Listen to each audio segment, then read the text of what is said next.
we've interviewed said they had to moderate their behavior so they weren't intimidated. I had a very candid conversation with one of the individuals who passed me this information. He broke it down. You're big, you're black, with a deep voice. You're intimidating. And if you want to move on, you have to do something about it. This week on 60 Minutes, we reported on racial bias in the military. From the rank and file to officers, African Americans in the Air Force say they are treated differently than their white counterparts. Major Daniel Walker is an F-22 pilot. On an Air Force program called Real Talk, hosted by Lieutenant General Brad Webb, he read comments made by other black pilots. I have a couple of quotes I want to read off. You bet.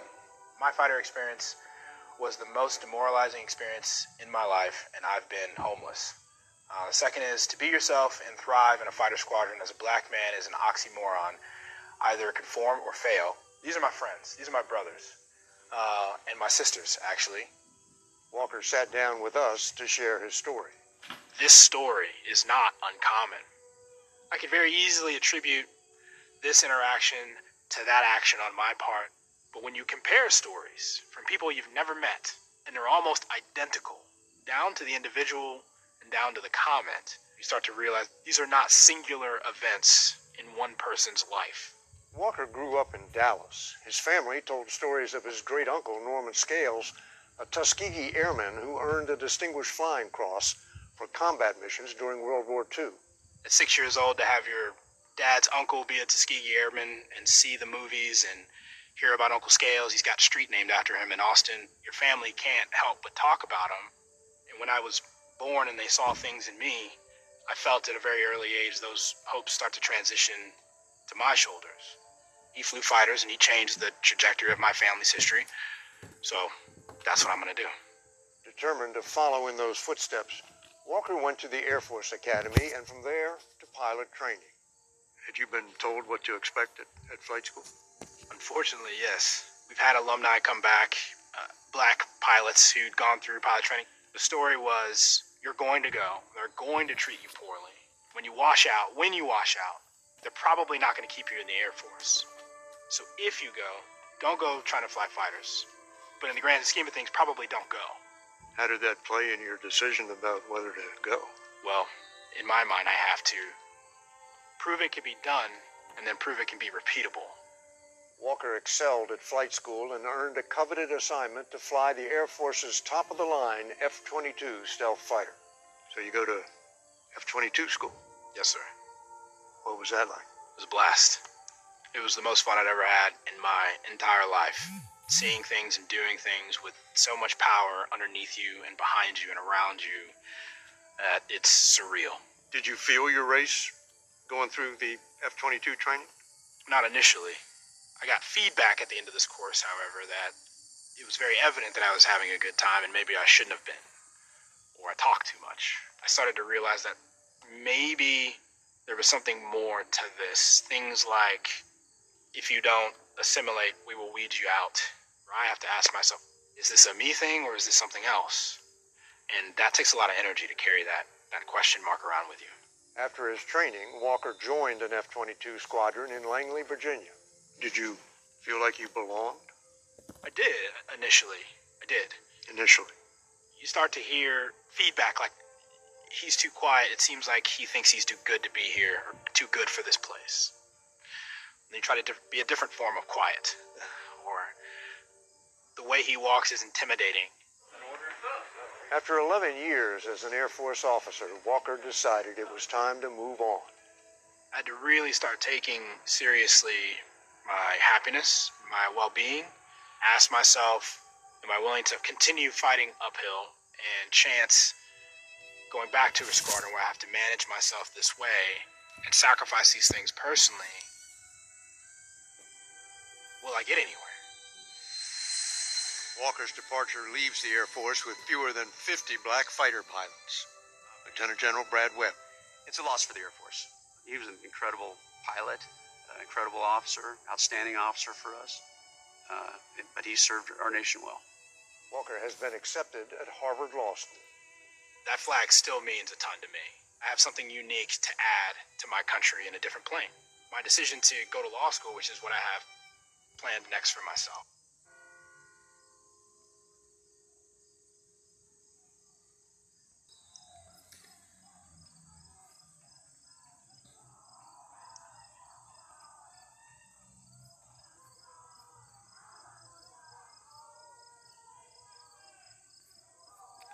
This is the book of Jeremiah, chapter 2, verse 33. It says, "Why trimmest thou thy ways to seek love, therefore? Hast thou also taught the wicked ones thy ways?" I want to start off by giving all praises, all honor, and all glory to Allah, Yahweh, Ba'ashem, Yahushai, Ba'ashem, Rachak, with the double honors to the apostles and to the elders of Great Millstone who do rule well. Peace and salutations to the Akim across the four corners of the earth, pushing the truth with faith and with sincerity, as well as risking their lives and their freedom to do so, now more so than ever. Shalom to the Akwat and the Akim out there listening and learning. Lord willingly, this is an edifying video. Shalom to the Israelite foreigners scattered abroad in the land of other nations, appearing like the other nations, but subscribe to this truth. To you, I say shalom. Basically, I was doing I came across this video by a brother. Now, I'm trying to, because I don't want to, the brother inspired me, but I used his footage because I was going to go to the original interview, and it was like an hour long, and I wasn't going to do that. So, he put together a video, and I want to show the brothers that's watch my page, this brother page. So, if you choose to, you go check that brother out. The spirit jump on you, But, I didn't get a chance to watch any of his content, but just based on how he put that video together, I'm sure it's really good. It's pretty tawab. But bear with me for a second. So that's the brother page, the GMS Adawan Ratazab 2. I'm gonna subscribe. I thought I did already. Okay, pause it again. And I started with that Jeremiah because of the fact that, like I said, it says, "Why trimmest thou thy ways to seek love?" And that's going into Yasharallah, Israel. At one point in time, we were kings and priests. We were a mighty nation. And now we are such a low vibration. We were so low, and then we're in another man's kingdom. I always found it funny when you have men of our nation saying that they kings, but don't understand the aspects of it. How two kings can't rule. They show you that in the book of Jeremiah. I forgot what the king name was, but basically the king of Babylon made him. I think it was his son made him come eat with him. And that's a request. It ain't you ain't got a power on that, because if the king said come eat with me and you refuse, repercussions. But anyway, Salakia. Point being, I had to just stop the video when he made the statement. After that, he admitting that the title of the video is F-22 pilot and quits Navy because of racism. But then he says our country, my country. He says some shit like that. So this just show you how bugged out our people is, and like the elder Yashawamba was saying, because he made a similar video. But not on. It's the same topic, but not the same content. He was saying, only time Jake is really, confident in themselves and talking shit and really have a superior mindset is when it's coming to talking shit. When they're dealing with sport, basketball, or some shit like that, or like on some nigga 2/3. Irrelevant, vain shit. That's when Jacob be up in there. Oh yeah, you can't, But when it comes to, literally this, when it says that, because we're in these people kingdom, but it's so far fetched, it's so off to expect or want your own. Like everybody want their own of everything. I got children. You think they like to play with each other shit? I have to buy multiple pieces of one thing. Yeah. But anyhow. Multiple toys, Salakia. But I was also, through the spirit, reading this book by the guy, Claude Anderson, the spirit, because the video that the elder did was based on an interview by this man. Now, he's not preaching Yasharallah, but he is preaching certain things that come with that mindset. He was saying basically, like, because the elder Yashawamba went into, Black Wall Street and how this was after slavery and Jake was thriving. So when we separated from these people, that's when literally we start catching all our hell. The funniest part to show you how goofy Esau is, he wants him away, but then he wants you integrated. Because when you go into a lot of how they set up segregation, because they never really want you to be completely just away from them. They want you beneath them. They show you that in that movie Antebellum, which is a good movie if brothers ain't watched because it has a twist. And you know what I mean? But you should go with what's the one singer, Monet or whatever? Antebellum. But they don't necessarily want you away from, like they talk about that back to Africa shit. They want you subservient to them. You know what kind of power that gives you to feel that you have power over another person. That's why you have people that stand. That you got abusive personalities that always, they don't want an equal person. They want to exert that power. That's why people join the police force and join positions of government so they could exert power. Like, anyhow, the elder came up with this scripture, and it made a lot of sense because we were never set up to really deal with Salakia, to deal with these nations. It tells you in the book Salakia, in the book of Deuteronomy, that the Lord basically told us to do away with it.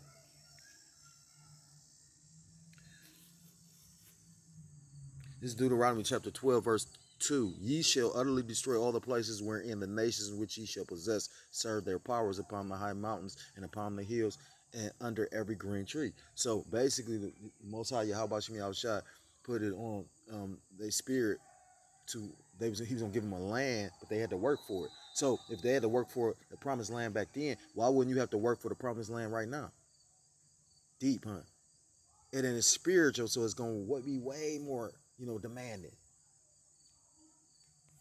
But, you know what I'm saying? It didn't say anything about coexisting. It said these people that, it said these nations that which ye shall possess. Possess it mean is a masculine meaning to own. You know what I mean? That's your property. Where do you see coexistence? Verse 30, the point, take heed to thyself that thou be not snared by following them, after that they should be destroyed from before thee, and that thou inquire not after their powers, saying, how did these nations serve their gods? Even so will I do likewise. So basically, the point is, we took on the customs and ways of, these different nations. You got Jake that wanted, like Wu-Tang Clan, want to be Moab, but not realizing that, you know what I mean? But then again, I can't say that. I'm going to take that back.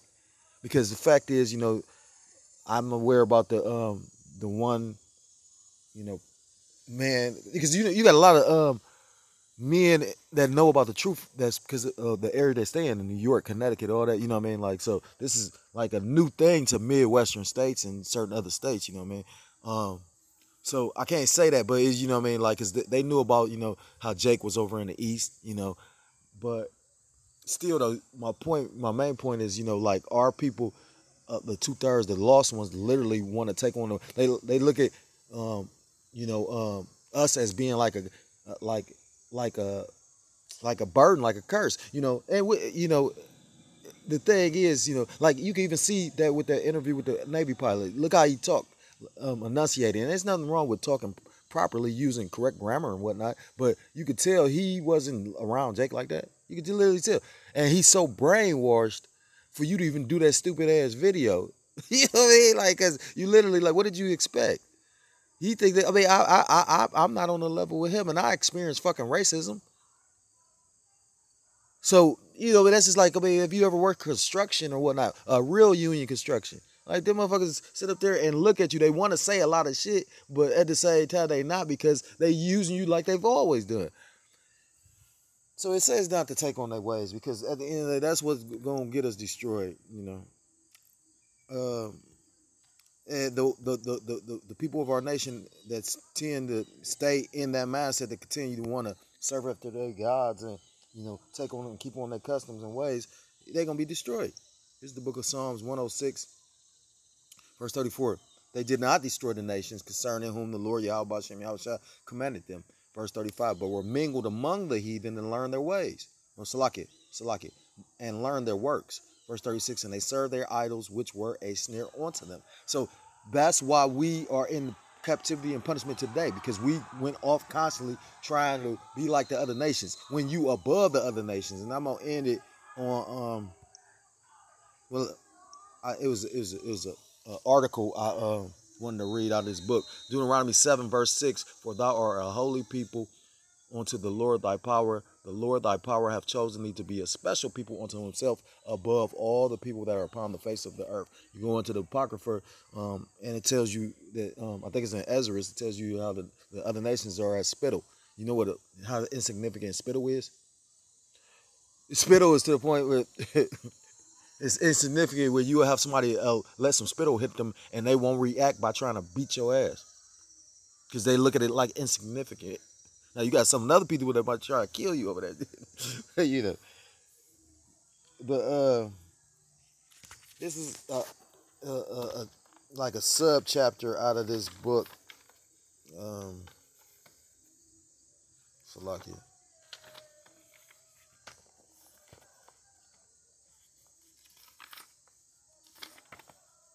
Bear with me for a second. Salakia for that. So again, we were supposed to be separate because we are above all the rest of the people. Like I said, we are onto the Most High. That's why we're Yasharallah, princes of the power. But this is again out of that Dirty Little Secrets About Black History, Its Heroes and Other Troublemakers by the guy Claude Anderson. It says Blacks Excluded from Civil War Grand Military Review. Now, mind you, people don't realize you had Jake fighting. They don't even tell you this. Like, Jake was fighting for the South, like you had Jake fighting for the North. Because Jake in the South was so brainwashed. You had Jake that actually owned other Jake, actually owned slaves. You know, so that's why I know that, you know, as far as the 2/3 that's in these positions in Esau Kingdom, that's not going to go away because of the fact you had it back then in the inception of this place. Do you know how fucked up you gotta be to literally come over here as a slave, get your freedom, and then think you better than your like? And then I was reading something in the book. It was saying you had a particular man, I can't remember his name, but he got in that position. He was a slave, bought his freedom, ended up buying slaves. But in his mind, he thinking he gonna actually like get him back to Africa. He's being a slave, but for their, I mean, he's a slave master, but for their benefit. You know what I mean? Like, it's better than being a slave for Esau. But then they said that they were just as cruel. And I could believe that, you know what I mean? Like, it's not off because of being in servitude, because, you know, when you read the scriptures, you know, you had Israelites, servants to Israelites. But it's a way you always supposed to treat your slave, the heathen. You know what I mean? Like, we can't just, like, when we have this devil in servitude, we ain't just going to be doing any and everything to them. I mean, like, you know, we going to do everything in righteousness. But the subtitle was Blacks Excluded from Civil War Grand Military Review. On May 23rd, 1865, in Washington, D.C., the Union Army celebrated its Civil War victory over the South with the largest parade in the nation's history. It was called the Grand Review. Attending this historical occasion was President Andrew Johnson, Edwin Stanton, the Secretary of War, and the top military officers, including General Ulysses S. Grant, William T. Sherman, and Charles Wainwright. Thousands of spectators gathered to watch a massive parade of the Union troops in service at the end of the Civil War. Now, this is the North, with one exception. The more than 200,000 black. So this ain't even in the South. This is in the North. So when they agreed to go ahead and fight for their freedoms, this is freedom. Anyhow, now this is, so after they won, this was the first, basically the first parade to the victory. It says the black Union regiments, some of which had fought substantially longer than the white units on parade, were intentionally excluded from the victory parade. The Philadelphia Inquirer explained their absence, saying they blacks can afford to wait. Their time will come. The few blacks who did march in the parade were made to appear ridiculous. The few blacks who did, they paraded as the pick and shovel brigade to provide comic relief. For example, 2 large black soldiers dressed in colors rode small mules like they the Shriners or some shit. So their feet dragged the ground. They drew laughter from President Johnson and the crowd. In the grand parade, neither the former black slaves nor free soldiers were to be depicted as heroes, because, you know, self-image is a hell of a thing.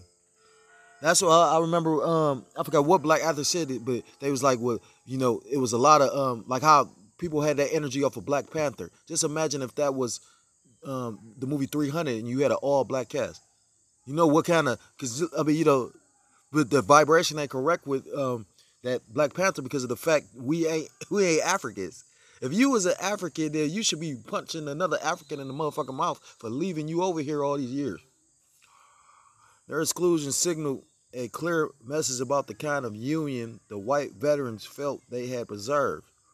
Because it's their union, their kingdom. And you watching the fall of it. With the South black in the Union, white soldiers being honored and black ex-slaves providing the entertainment, the Grand Review was the visual embodiment of reunited America. So again, you had this schism of civil war between the North and the South. It was one union, and then it broke apart over money because it never was over your freedom. You think they give a fuck about your freedom? Like I said, go watch that movie, Antebellum. Like I said, if you could have a slave in certain tasks you don't want to do, but you got stupid ass people saying they would have. This nigga sell drugs, do all kind of shit. This nigga be the ultimate nigga, but then there's something wrong with having a slave. But then you bossing your kids around, you bossing your bitch around. She try to boss a nigga around. You know, like but